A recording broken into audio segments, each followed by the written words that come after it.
Saya Dule Silaban akan menjelaskan tentang definisi kutipan dan cara-cara ataupun teknik-teknik dalam mengutip. Mari masuk dalam pembahasan satu, yaitu definisi kutipan. Apa sih itu kutipan? Menurut Kamus Besar Bahasa Indonesia, kutipan adalah saduran informasi yang didapat dari berbagai sumber. Oh, jadi dapat kita lihat juga dari pendapat beberapa ahli, contohnya ahli yang bernama Ajar Hari mengatakan bahwa kutipan adalah suatu pernyataan yang menyatakan pendapat, kajian, teori, ataupun hasil-hasil kajian penelitian yang ditulis oleh penulis lain dan diambil untuk dibahas, ditelaah, ataupun dijadikan bahan tulisan oleh penulis. Jadi dapat kita simpulkan bahwa kutipan itu adalah mengambil ataupun mengutip dari beberapa suatu kajian ilmiah ataupun hal-hal kajian yang didasarkan pada sumber-sumber. Jadi, bagaimana cara-cara mengutip? Yang pertama, cara dalam mengutip adalah hematlah dalam pengutipan. Jangan pernah berlebihan dalam mengutip suatu kutipan. Kalau tidak, itu akan disebut dengan plagiarisme. Yang kedua yaitu kutiplah hal-hal yang sangat penting atau hal poin penting.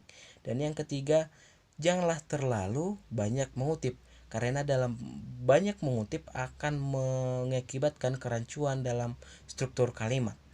Baiklah, apa itu teknik-teknik dalam mengutip? Ada dua teknik dalam mengutip. Yang pertama yaitu teknik mengutip secara langsung dan yang kedua teknik mengutip secara tidak langsung. Bagaimana itu? Mari kita jelaskan bahwa yang pertama, teknik mengutip secara langsung yaitu teknik mengutip dengan membaca pokok pikiran dan membuat kutipannya dari bahasa kita sendiri. Dan cara-caranya dapat kita lihat dalam PPT kami.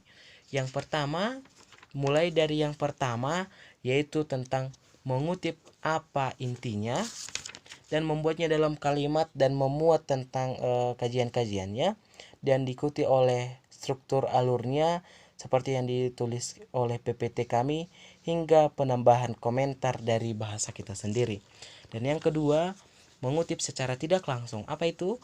Mengutip secara tidak langsung artinya yaitu menyalin secara langsung ataupun secara tidak mengubah struktur kalimat dan dapat dilihat cara-caranya dari PPT kami. Terima kasih. Pengutipan. 1. Sebagai pendukung argumen ataupun juga analisis penulis. 2. Sebagai landasan teori dalam mengemukakan pemikiran atau tulisan kita. 3. Sebagai penjelasan. 4. Sebagai penguat dalam argumen atau pendapat yang dikemukakan. 5. Sebagai informasi tambahan dalam suatu argumen. Sedangkan fungsi mengutip yaitu 1. Menunjukkan kualitas ilmu yang lebih tinggi. 2. Menunjukkan kecermatan yang lebih akurat. 3. Memudahkan penilaian penggunaan sumber dana. 4. Memudahkan perbedaan data pustaka dan ketergantungan tambahan. 5. Mencegah pengulangan penulisan data pustaka. 6. Meningkatkan estetika penulisan. 7. Memudahkan peninjauan kembali penggunaan referensi dan memudahkan penyuntingan naskah yang terkait dengan data pustaka. 8. Untuk mendukung teori-teori dalam argumen. 9. Memudahkan pembaca dalam membaca argumen yang ditulis. 10. Mendukung informasi yang terkait dalam argumen. Terima kasih kepada moderator yang telah memberikan waktunya kepada saya untuk menjelaskan mengenai jenis-jenis kutipan. Jenis kutipan ada dua. Yang pertama kutipan langsung, yaitu pinjaman pendapat dengan mengambil secara lengkap kata demi kata, kalimat demi kalimat dari teks aslinya. Yang kedua, kutipan tidak langsung, yaitu pinjaman pendapat dengan hanya mengambil intisarinya saja. Dari kedua jenis kutipan tersebut dapat kita sampaikan atau dapat kita katakan bahwa kutipan langsung dan kutipan tidak langsung memiliki karakteristik yang berbeda berdasarkan cara mengutipnya. Kutipan langsung secara utuh mengutip teks yang akan dijadikan rujukan, sedangkan kutipan tidak langsung hanya mengambil pokok pikiran atau intisarinya saja. Kira-kira demikianlah penjelasan mengenai jenis-jenis kutipan. Terima kasih. Terima kasih atas kesempatannya. Baiklah, saya akan menjelaskan mengenai bagaimana prinsip-prinsip dalam mengutip tulisan. Prinsip-prinsip dalam mengutip tulisan ada 3. Yang pertama, tidak membuat suatu perubahan, di mana penulis tidak bisa mengubah kata-kata atau teknik dari teks aslinya. Apabila dibuat suatu perubahan, maka penulis harus membuat keterangan pada tulisan yang telah dirubah.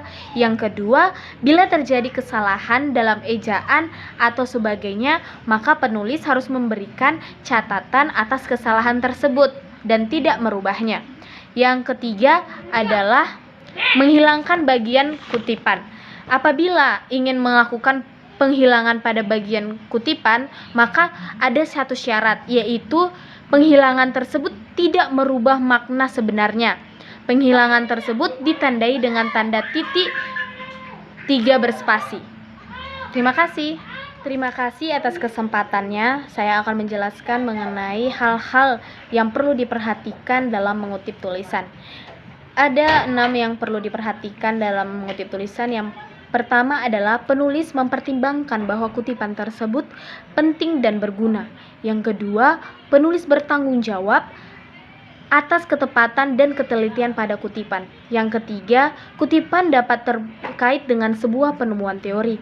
Yang keempat, tidak mempergunakan banyak kutipan langsung.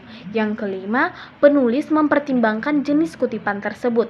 Yang keenam, bagaimana teknik penulisan kutipan dan hubungannya dengan sumber rujukan. Demikianlah yang bisa saya sampaikan. Terima kasih.